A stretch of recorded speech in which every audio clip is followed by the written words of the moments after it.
Hi, everyone. Thanks for joining us. I'm Jackie with Hub City, and I'm here with Wesley Browne and George Singleton. And we're just going to give everybody a minute to pop online, okay? Looks like we have 13 out of 20 so far. Couple last-minute signups. That's great. And we have a hi from Mandy and Elizabeth and Ed and Tia. Let's see.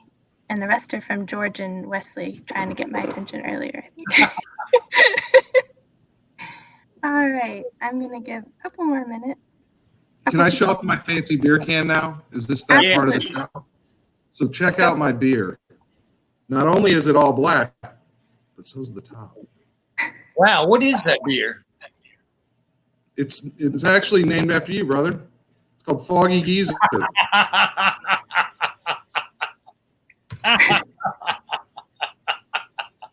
Oh, I cannot wait. Okay, it's on. Okay, so now that they've introduced themselves, so we're here, of course, with Wesley Browne and George Singleton, and Wesley's book is Hillbilly Hustle. I think so. Very nice, and we have signed copies here at the store. So a little bio for Wesley. Wesley Browne is the founder and host of Pages and Pints reading series at Apollo Pizza in Richmond, Kentucky. He lives with his wife and 2 sons in Madison County, where he practices law, co-owns and helps manage local restaurants and a music venue, and coaches sports. This is his debut book. With him in conversation today is George Singleton, who has published 8 collections of stories, 2 novels, and a book of writing advice. Over 200 of his stories have appeared in magazines such as the Atlantic Monthly, Harper's, Playboy, the Georgia Review, the Southern Review, the Cincinnati Review, and elsewhere. He is the recipient of a Pushcart Prize, a Guggenheim Fellowship, the Hillsdale Award from the Fellowship of Southern Writers, and the Corrington Award for Literary Excellence. He lives in South Carolina, where he holds the John C. Cobb Chair in Humanities at Wofford College. His newest book, You Want More, is a collection of short stories published September 15th, 2020 by Hub City Press. Thank you both for joining us, and I'm just going to toggle my video off to the side. If anyone has any questions, please type them in the chat window or use the Buy Wesley's Book button at the bottom, which will take you to our website, or hit the Ask a Question button in the bottom for more questions.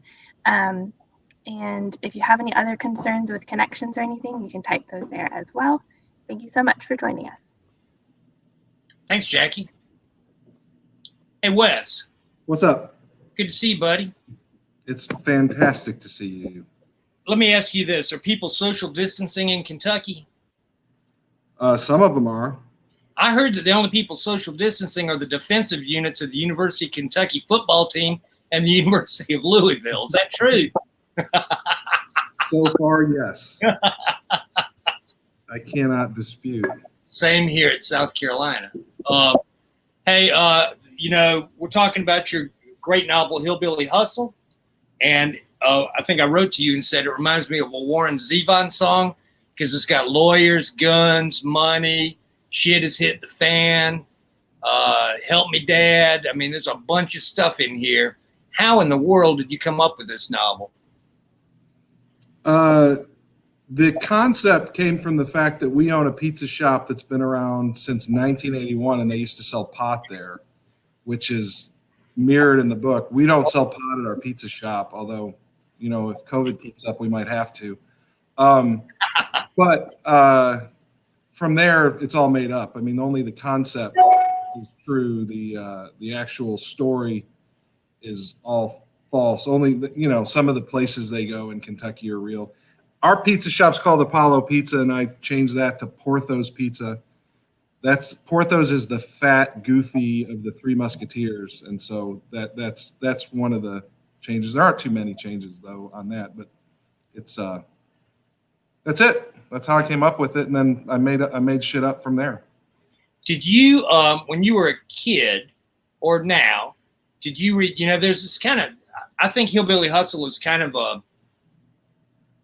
it tests genres.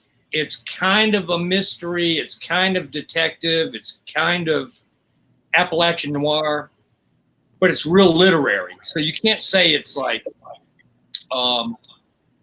like a Mickey Spillane novel, Robert B. Parker or something. I mean, I got this buddy named Len Kostoff who's written some novels that can't be pigeonholed. You know, they're like The Long Fall is one of his novels. A great, great novel. Did you, when you sat down to write, did you just, this is your voice, or did you think, I'm going to bend some genre rules?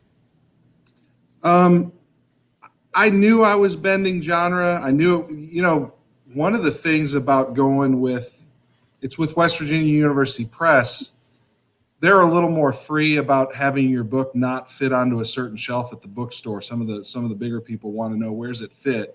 Yeah. And there was a little bit more freedom with them to just kind of write what I wanted. I wrote a book that I would want to read.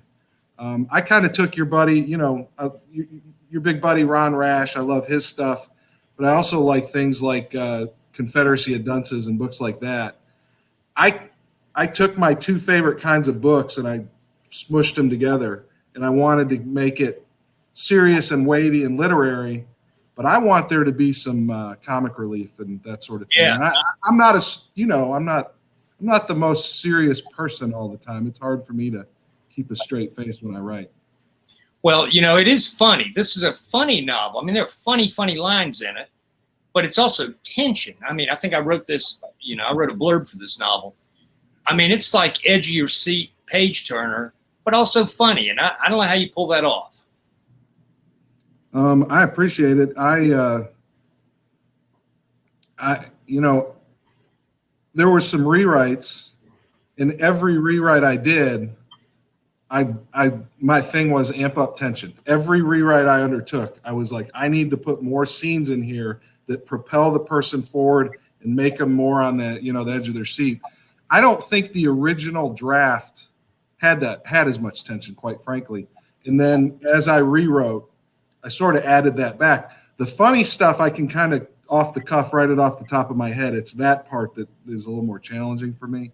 Yeah. And I, you know, I'm happy with it. I mean, it's a long story, but there was a big rewrite right at the end, and everything I tacked back in there was amping up sort of the tension. So yeah. I know that you're an attorney. I don't have a funny joke about that, but you know, this toward at the end, I don't want to. How do I do this without being what do they call that? You tell when what is that? Spoilers? Yes, spoiler alert. There's a big scene at the end, about the last 4 or 5 chapters, that involve a Glock, which is a pistol. How did you do research on this, or do you just go around and shoot yourself in the leg with a Glock? Oops, No. spoiler alert. No, I'm not like, I've shot quite a few guns in my life, and I've owned quite a few that I've never shot. And I know that sounds weird, but I take them as fees a lot because sometimes that's the only currency that people have. Wow. And so I'm not a gun guy though. And that's one of the dilemmas of when I get a gun is then I get nervous about what do I do with it, because I don't want to put it in the wrong hands and stuff. And a lot of times I've sold them to like police officers, which I hate to say that doesn't mean no one's going to get shot with the damn thing. But I talked to a couple of people who were sort of Glock experts about Glocks specifically. And one guy I know who actually like tears them down and repairs them and stuff. And he's got some higher level Glock training I don't know about, but I asked him about it. Glock people are a little bit like religious fanatics. They love their Glock. So I was kind of nervous to shit talk a Glock. And if you've read the book or will read it, I don't think I'm giving anything away. One of the issues with this gun is it has a problem. There's an issue with the firing pin that perhaps isn't addressed as well as it should be. I really put that in there because I didn't want to piss off the Glock fans who would say a properly used Glock and a properly functioning Glock would never misfire. But fucking Google Glock misfire or Glock accident, and there's a zillion of them. The gun has no safety. So if someone has their finger on the trigger and they get tense, pow, it goes off. And so I was aware that was a thing. And I will say that when I kind of figured out how to wrap the novel up, I was so excited because like, aha, I figured out how to wrap it together. Yeah. And some that helped with some of the legal aspects of it too, to say that it was maybe an effective Glock rather than a perfect functioning Glock. But yeah, it's a great job, and that is a great way to wrap up Hillbilly Hustle. I mean, that's which people should buy. Yes, please. Buy Wesley's book. Hey, you want to read a little bit from that novel? I will. Hey, one thing I'd point out too, and I didn't bring one. The copies that Hub City have, I designed a book plate and signed them and sent them there. And they're one of like 4, I think there's 5 bookstores, indie bookstores that have this book plate. There it is. Yeah, where'd you go, Jackie? Jackie has it. There's very few places you can get that book plate. I called my publisher and they said, we don't do book plates. So I had to make them myself. And actually, I think Leah Hampton's on here. She's part of a group that we were all brainstorming book plate ideas. And so we did that book plate. But anyway, this is one of the few places you can get that book plate. But anyway, I would be happy to read. I wish I had it marked better. Here we go. George, are you ready? Is it time for me to read? Okay. I'm ready. Go. Knox got the adrenaline shakes as he set the suitcase in the trunk. He opened it, put the weed in, and zipped it back up. The only people around were a handful of Indian international students in the parking lot across the way playing cricket. They definitely weren't paying attention to what Knox was doing. He swiveled around one last time and seeing nobody other than the cricket players, he took the suitcase out, closed the trunk, and did his best to seem nonchalant walking away. The shortest path to his apartment was through Porthos's back door, into the kitchen, across the dining room, and up the interior stairs. The less time he spent outside, the better. He punched 3332 into the keypad and the door unlocked. As soon as he crossed the threshold, the tension loosed. Rob was in back chopping green peppers on a stainless steel table as Knox came in hefting the suitcase. He was Knox's right hand. Gabe, a shift leader, was on the line saucing a pizza. Rob looked up from his work. You going on a trip? No, long story. Anyone in the dining room? Nope. Rob squinted. What's wrong with you, man? You're all jittery. Knox looked past him to the front of the shop. He raised the suitcase. I have a fucking pound of pot in here. Rob stopped chopping and set the knife down on the table. Do what? I have a fucking pound of OG Kush in this suitcase. Rob tilted his head and his mouth came open and stayed that way. Knox giggled like it was health class. Yeah, but whose is it? It's mine. Rob shook his head so fast his lips flapped.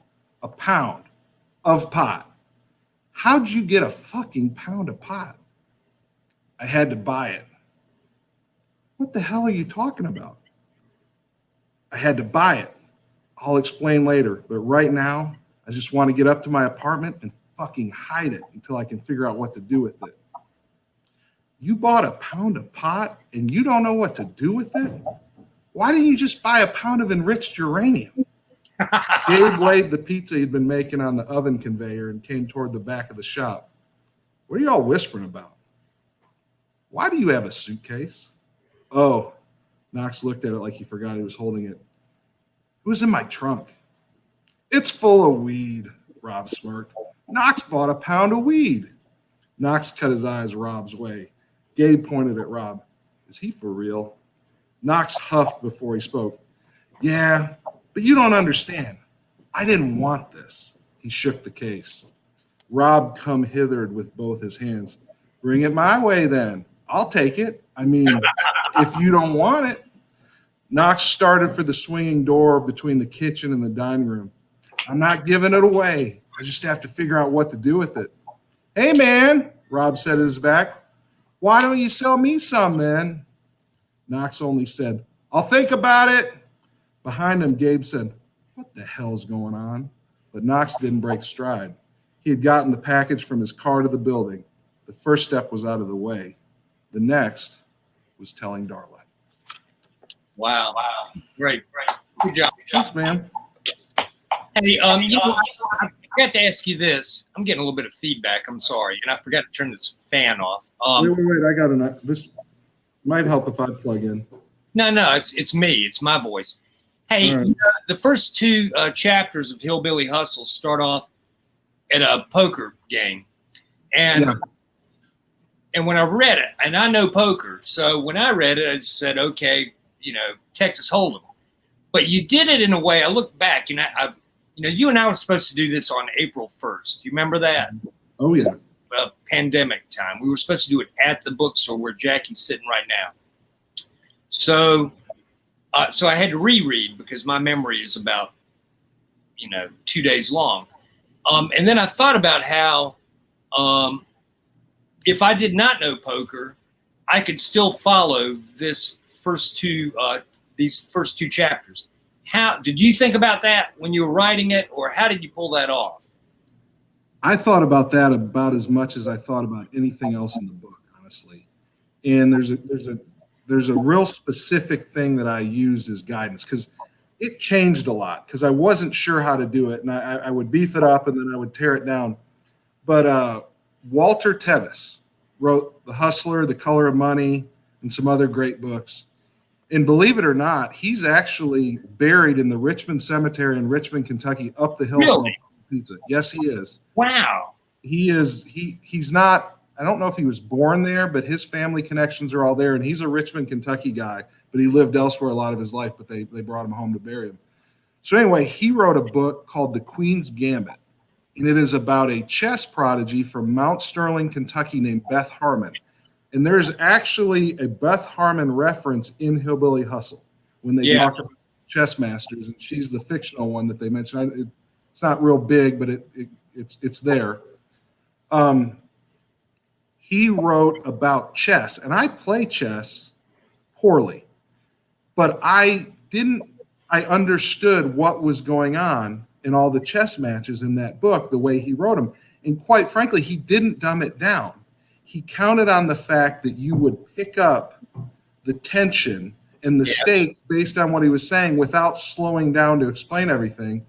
And I actually sent that out to quite a few people and said, does it work? I have to show my stuff to other people. I know you kind of, yourself, and you kind of put yourself out there and can do it. I still have to ask a lot of questions like, is this okay? Is it good enough? I read I'm going to read something else later. I had to read them to Valletta to make sure. And she's like, that one, the first one, don't read. But I have to hear from other people. And so I kind of informally workshop that with whoever, some people not writers necessarily, just readers, and said, do you follow the poker game? And so I spent a lot of time with it. The other thing is I've read a lot of poker books. There's a book called Every Hand Revealed by Gus Hansen, and he won like a European poker tournament. Yeah, I know Gus. He's got a shaved head. Yeah. So he wrote a book where he literally takes notes and he recounted every single hand he played. Wow. In a 3-day tournament in this book and recounted what his thoughts were. And I did mimic a little bit the way that he described hands playing out. I read that book. I love that book. It's so nerdy, but I literally read him describe an entire poker tournament he played. That's a great idea. That was long before I ever started writing this book, too. I went back to it when I started to write the book. Well, that's good. I mean, that's good research. And also good research is, I remember one time you and I and a bunch of people were in the upstairs hotel in Hindman, Kentucky. Yeah. Oh, it was a smoky night, and played poker, and it was, and some people had different rules, as I recall. I won't mention any names. You and I knew the rules. Some people didn't know the rules. You remember that? I remember well. I can't believe we're not going to mention names. Hey, if you recall, I let a certain fairly influential editor win a hand when I was with his different rules. Yeah. Yes. Yep. Hey, listen, Wes, I don't know how you do this. You're an attorney. I mean, that's true. Yes. You're a restaurateur. That's true. You're a husband and father. That's true. I don't know if you're still coaching lacrosse. Do you still do that? I did the past season we had unexpectedly, and I'm not a head coach anymore. I don't plan to coach a team this upcoming season. Let me put it that way. Well, what I'm trying to point out is you do a crap load of things. And if your parents are on here, by the way, have that from Michigan. Are they living in Michigan? Yes, they're in Michigan. Have them notice that I've not said the F word like you have. Okay, anyway, how in the world are you finding time to write? I just don't get it. Well, speaking of my parents, my dad golfs a ton, and he did when he worked. I don't golf. I write. That's what I enjoy to do with my extra time. And so I take it more seriously than a hobby. I don't want to call it a hobby, but it's my favorite diversion is writing, and it has been for a long time. And one thing that I'll do is sometimes I'll purposely take a nap earlier in the day so I can stay up late. I tend to write late at night, and I've been doing that lately. I've been working on something lately, and I've been doing that. And it also correlates to the fact that I'm getting fatter. So I think that's not a healthy thing. So I need to finish up. Yeah.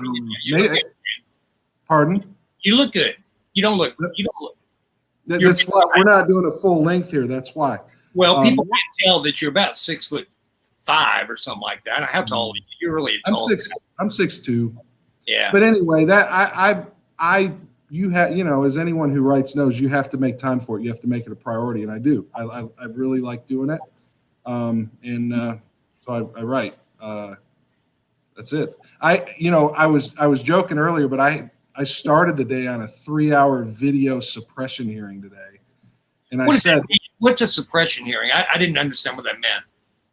It's when you are saying that the police perhaps did not conduct their investigation in an entirely correct way, and the evidence should be no good.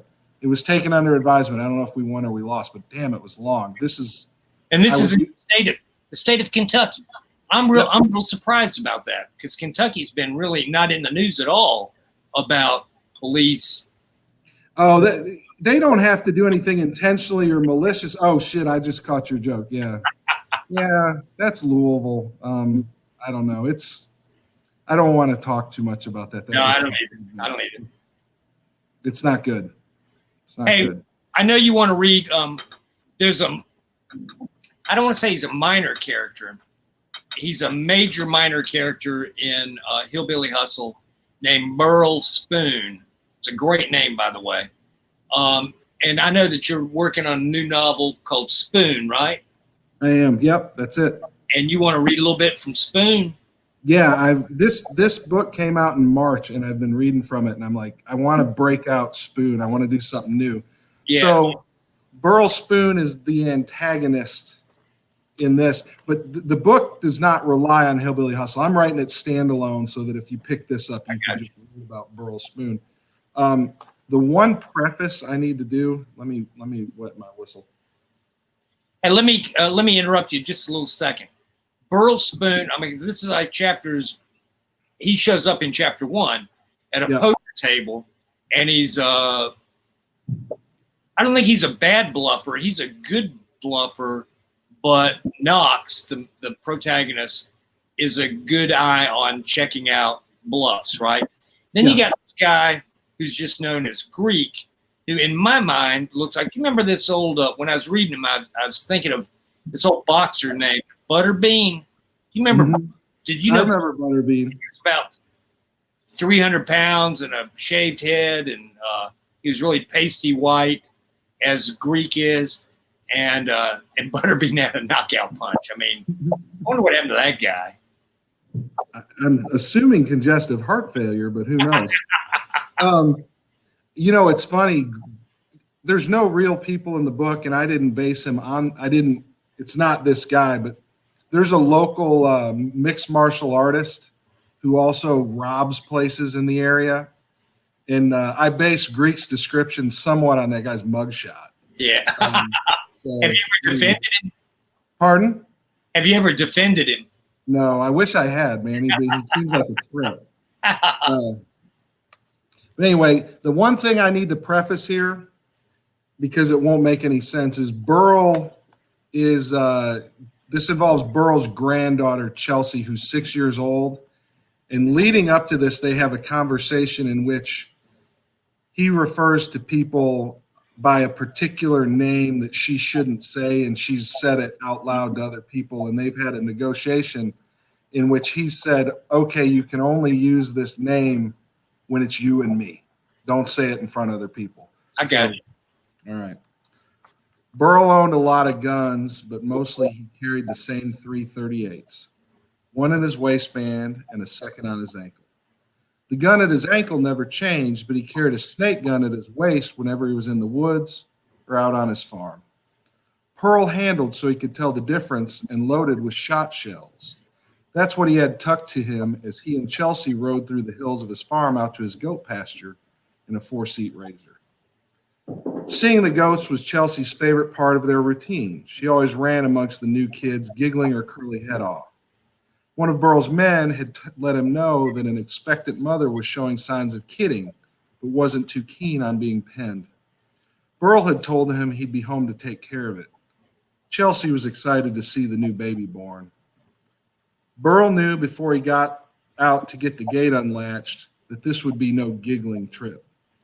He found the chain and got his key in the lock, but his eyes were up. His herd of goats stood huddled near the barn door, gazing out at a wake of small black vultures feeding on something at the peak of a cleared rise. Chelsea stood in the razor trying to get a look. What are them birds doing up there, Papaw? Burl held the gate in one hand and his chin in the other. I ain't sure, honey. He was sure, though. Why don't you wait here and let Papaw go on up and have a look? Burl closed the gate behind him and left Chelsea looking uncertain. He made his way slowly until he was roughly 20 yards away and the birds had begun to take some notice. He could see what was left of the mother goat's carcass at their feet. Black vultures weren't shy about taking live animals when the opportunity arose. Anything vulnerable. Nothing was more vulnerable than a laboring mother. He crouched as their eyes found him, and he unholstered the 38 at his ankle. He raised it just as the half-dozen onyx birds took wing.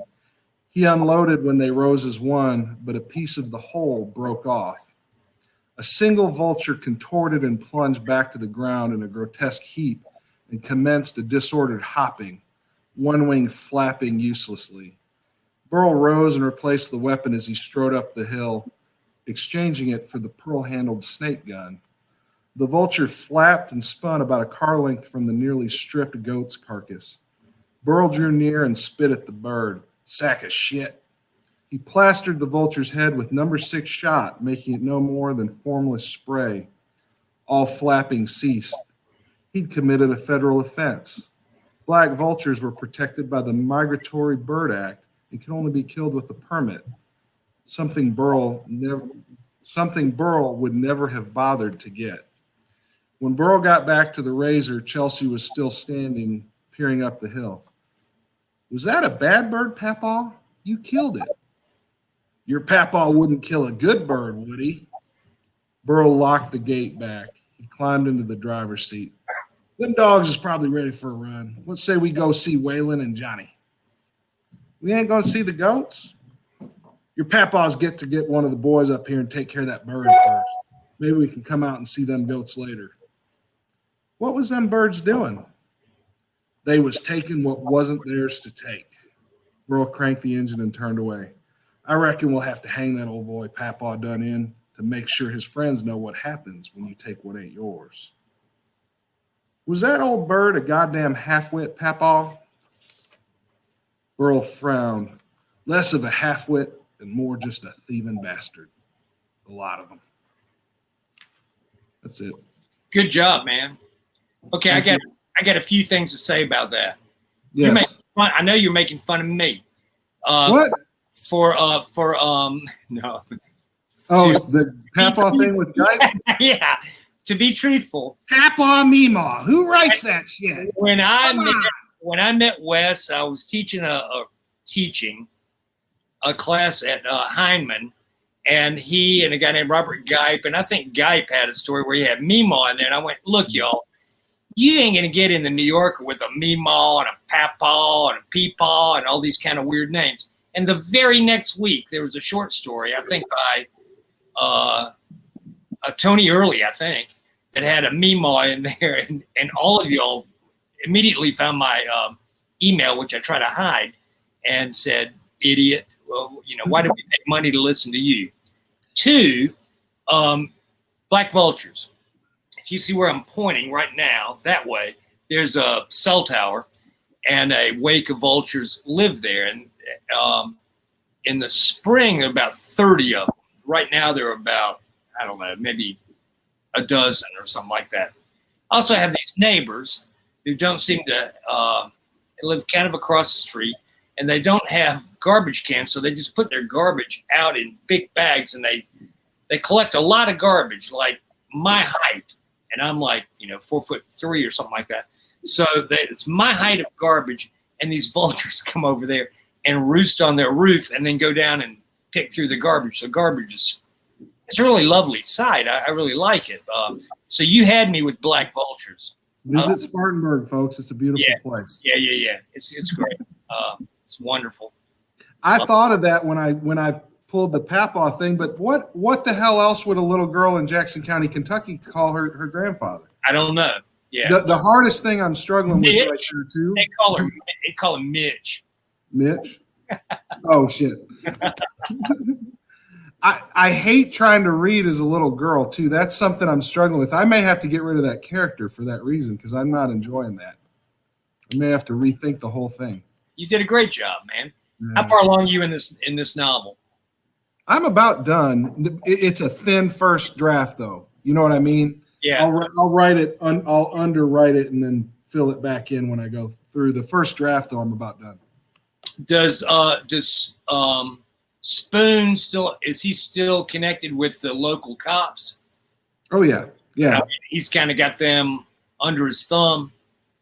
So the gist of it is he's had some issues with his son and his daughter, and I don't want to give too much away, but there's actually a bunch of sod farmers in Madison County, Kentucky, where I live. Real? They live in a part of town called Greens Crossing. Some of them don't do much out of the way, but some of them are also involved in drugs out there. I created a fictional sod farming family, and basically it's a war between the Spoons and the Begley sod farm owners. That's the plot of Spoon, and his family's kind of coming apart around him as it's all happening. So that's where Spoon goes. There Freaks back and all that stuff. There have not been enough sod farmers in American fiction. No, I don't think so. I think I think that will be its own shelf when I get done with this. There's a novel by Jamie Cornegie called Soil, but it's not about sod farming. I think good idea, man. It's hard to come up with new ideas. Good golly. Yeah. Well, and the thing I like, when I thought about it, I was like, I'd not seen a drug dealing sod farmer yet. So yeah. Oh, wait. Let me show that too. I'm drinking from the official glass for Hillbilly Hustle. You know about that. We did a beer here in with a Lexington brewery called Country Boy, and it's called the Hillbilly Hustle Lager. And we did glassware that we were going to have all these events. We were going to do glassware. Now I have 20 effing cases of unused glassware, one of which you're going to get a case for Christmas. Oh, I hope Glenda's ready. I'll take 2, but not a case. You know what's crazy is as much as the pandemic has made it challenging to go out and do book events, the beer has gone wild. It's one of their best-selling beers. They're brewing it. They're going to can it in the spring. Oh, good. Yeah, so, and West Virginia University Press gave them permission to use the book cover art on the cans, so the cans will look like the book. Like that. Oh, cool. That's cool. Yeah. Oh, same book. talking about the challenges of pandemic virtual book tours, you know, and Leah Hampton is on here. I've been talking about Leah Hampton's book, F asterisk CK face, on every virtual book tour I've done, because this is a great, like I said, it's a masterclass in openings for short stories. But you remember when y'all had a Zoom thing, and I thought I should watch one of these because mine are coming up in a couple weeks. You know, I'm going to watch y'all's Zoom thing, and I did. And then suddenly, this man with a really long pubic area showed up, and then a dead cow in a ditch, and then a woman on an autopsy table or something. And so y'all got Zoom bombed, and that scarred me for life. And then I thought, what that? So I've been scared about doing these things because I thought this is going to happen everywhere we go. How are you? Have you come out of that yet? You know, I think I have a little PTSD still. And when people say, "Do you want to do Zoom or Crowdcast?" I go, "Crowdcast." Yeah, please. yeah. It was scary. I mean, I would not recommend doing a public Zoom event unless you like murder porn, because you're going to see it. Yeah. So hey, can I point something out real quick? Sure, man. Probably everyone who's on here knows about it, but George has a new book called "You Want More," and it's his greatest hits book. Hub City also has that. I know there's not a link on here. It's freaking awesome. So thanks. George's book too. I'm probably preaching to your choir, George, but they're going to hear me preach about it. Oh, thank you, buddy. And it's a beautiful. Not only is the writing great, the book is beautiful. It's so fancy. How'd you get such a fancy book? I got those are fancy people at Hub City. It's and they love dogs, so that's good. They're dogs all over. There must be between the cover and the inside flaps and everything. There's a lot of dogs, but we ain't here to talk about that book. Oh, they just put George's book link up, and we'll move on because I know. No, we ain't gonna do that. Okay. What else you got to say before we take some questions? I don't know, man. Let me see what I've got. Everything I have is kind of smart ass. Did I already ask you if you, as a kid, did you read? So you were brought up in Michigan, right? What town in Michigan? I grew up in a town called Brighton, which is 15 miles north of Ann Arbor. Oh, so way over on the east side of Michigan. No, southeast. Hold on. This is how we do it. Now it's. Yeah. Bear in mind, this is a mirror image, but it's right about here. Yeah. You know, one of the best books I've ever read is called The Undertaking by I think it's Stan Lynch. It's a memoir about basically their funeral home business and his business as an undertaker. Tom Lynch. Is it Tom? I'll take your word for it. It's great. And it's one of the few books that I can say changed the way I think about life. Permanently. Yeah. They have a couple funeral homes in that county, and one of them's in my hometown. So that's one of the things we're famous for is this well-known funeral home director / writer. Lynch and Sons Funeral Home. He was one of the creative advisors to 6 Feet Under on HBO. Yeah. Well. Yeah. And he won, one of the big awards. Thomas Lynch. There you go. Someone's Hub City's got. It. It's great. Yeah. He's written a memoir. He's a poet, I believe. Mm-hmm. I know he is. So you were brought up in Michigan, in that town. You went to Michigan State for a little while, right? I did. And then you played. Where did you go before Michigan? You played football somewhere, right? Yeah, I played at a little liberal arts school called Albion College, and I actually graduated from there. And my dad, I don't know if my parents made it on, but I went to Albion College. It was very expensive. I transferred to Michigan State. It was much cheaper. And then I told my dad I wanted to transfer back to Albion to graduate, and he seemed crestfallen, but he sucked it up and paid for it. Yeah. But my degree is actually from Albion College, but half my credits came from Michigan State. Yeah, in East Lansing. Yep. And my mom's side of the family is from Muskegon,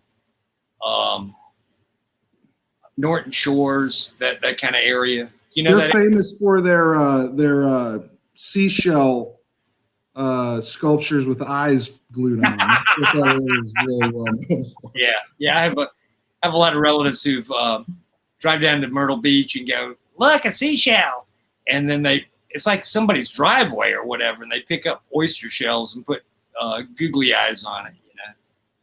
Hey, okay, good. That's stupid. My fault. Hey, you were asking about the books, the Mickey Splains and stuff. Yeah. That's not really. I've read a little bit of stuff like that. I honestly, when I was a kid, I loved like Encyclopedia Brown and Choose Your Own Adventure more. One of the funniest things, though, I oddly read more literary stuff even when I was young. Like I liked to write even when I was in elementary school. I wasn't a very well-behaved kid. And my elementary school teachers would like roll out creative writing day and go, Wes, it's creative writing day. Because they knew I wouldn't be a dickhead on those days because I wanted to not get kicked out of class for creative writing. But in the 4th grade, they had us all read a book. And in lieu of a book report, they had a diorama contest. And my diorama in the 4th grade was the old man in the sea. And I had the old guy in the boat catching a fish. But I did an Ernest Hemingway book in 4th grade. And wow. My teacher's like, why did you pick that out? And I was like, I don't know. It was at the library. Everybody else is doing Hardy Boys or whatever. That's for me, it was I never thought about this, but we used to have to do book reports like in whatever. I remember in 10th grade just making up books and my teacher going, I've read that book and it's a great book. And it's just something I made up. So I think that was my start. Hey, we got any questions there, Jackie?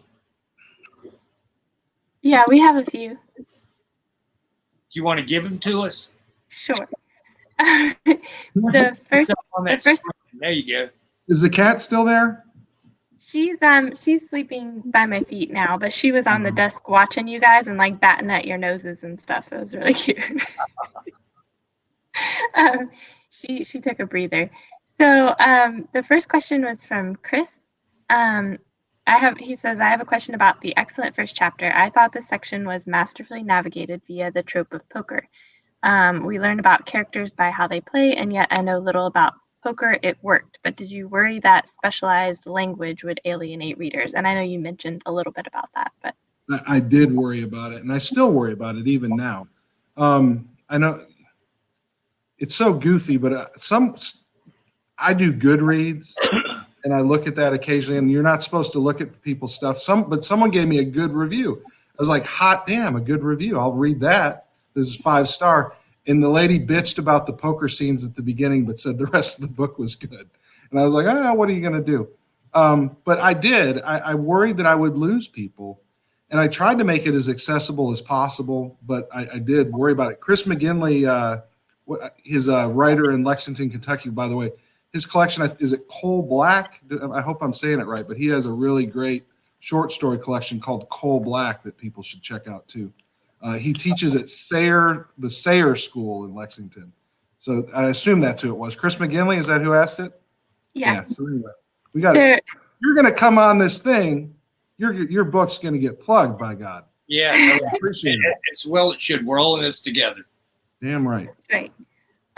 There was a related question since you mentioned feedback. Mandy asks, she said, do you get the best feedback from readers or from writers?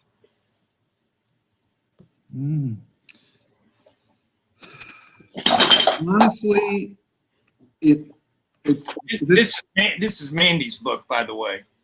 Oh, there you go. Walking the wrong way home, Mandy Haynes. Yeah. How about that, Mandy?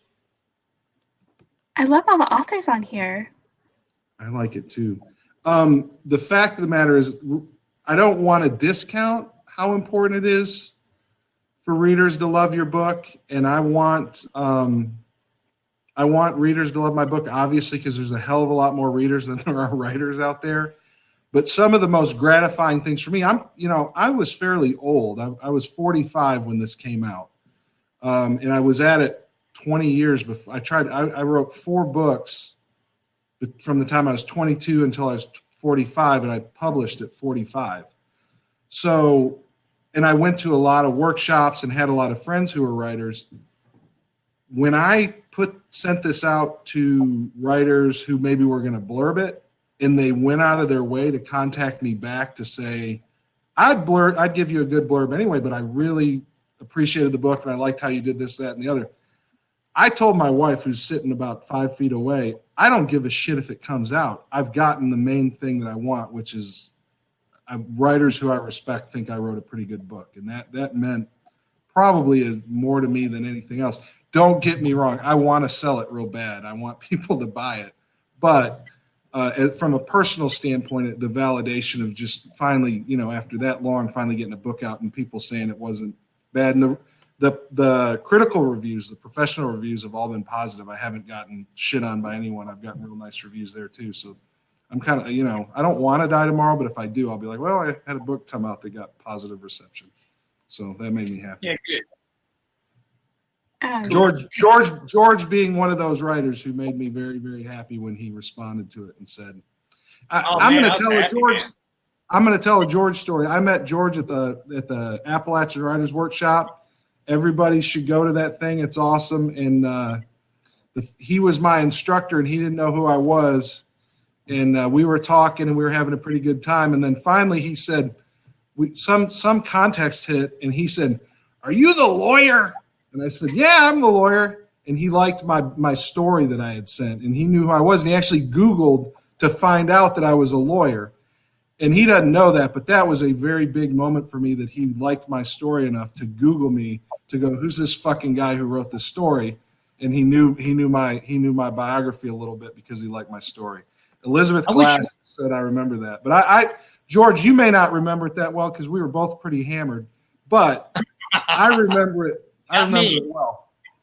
No, I do. I remember the story that you handed him for that workshop, and it was about a lawyer kind of living in the backseat of his car. He had fallen upon bad times. You remember that? What happened to that story? I never published that thing. The story you liked was the Yellow World where the dude got his fingers cut off in a wood chipper.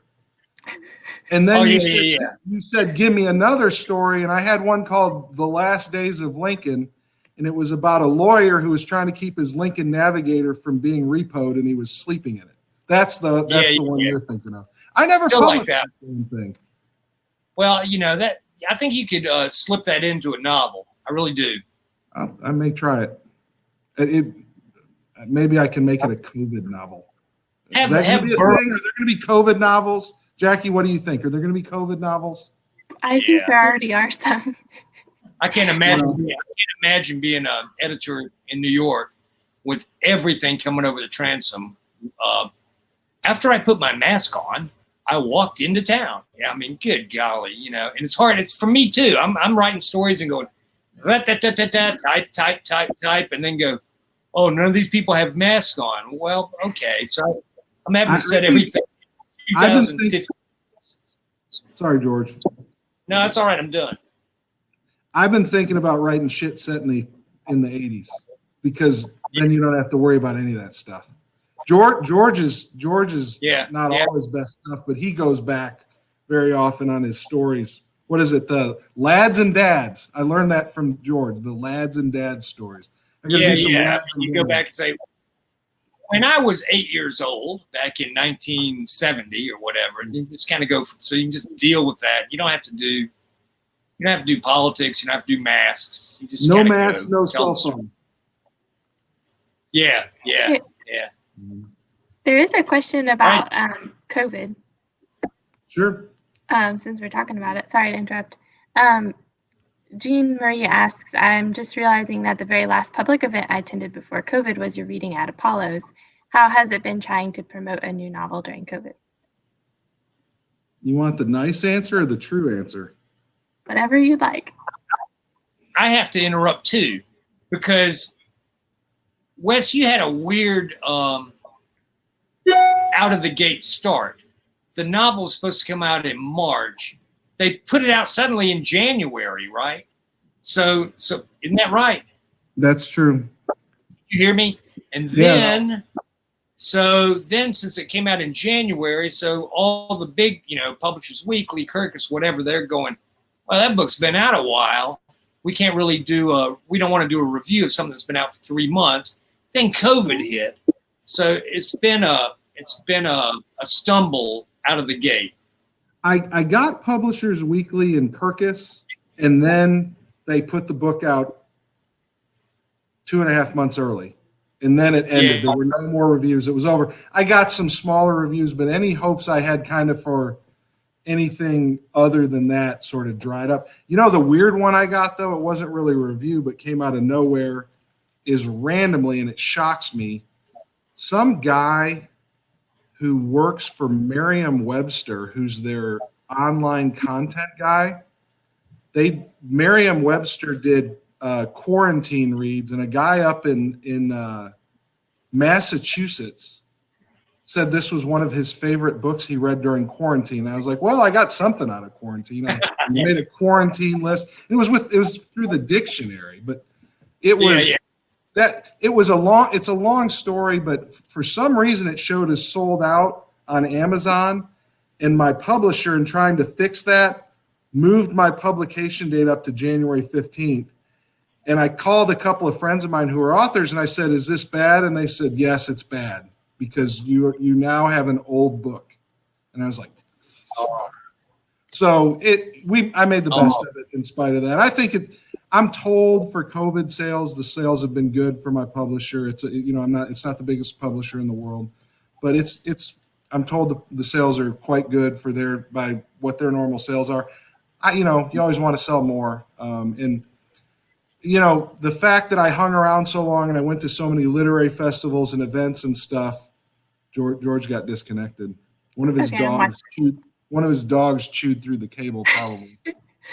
I'll continue to tell this thing.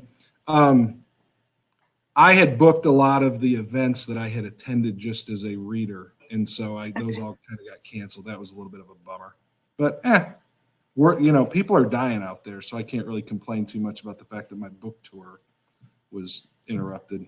I'm alive and healthy-ish. Is the cat still down there? I want to see the cat. Yeah, hold on.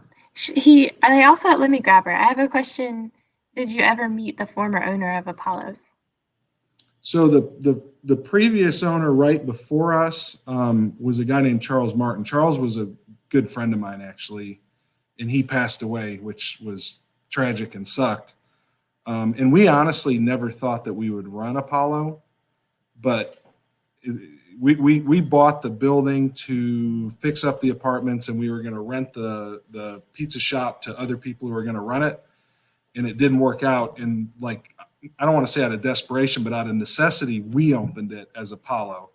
But there's actually a pizza on the menu called the Charles, named after Charles. Charles Martin was a great guy, and he died too young. But I knew Charles. He was a great guy. The owner before him I never did meet, although we found huge packets of pictures from the early days and stuff like that were in there. There's Kitty. Hi, Kitty.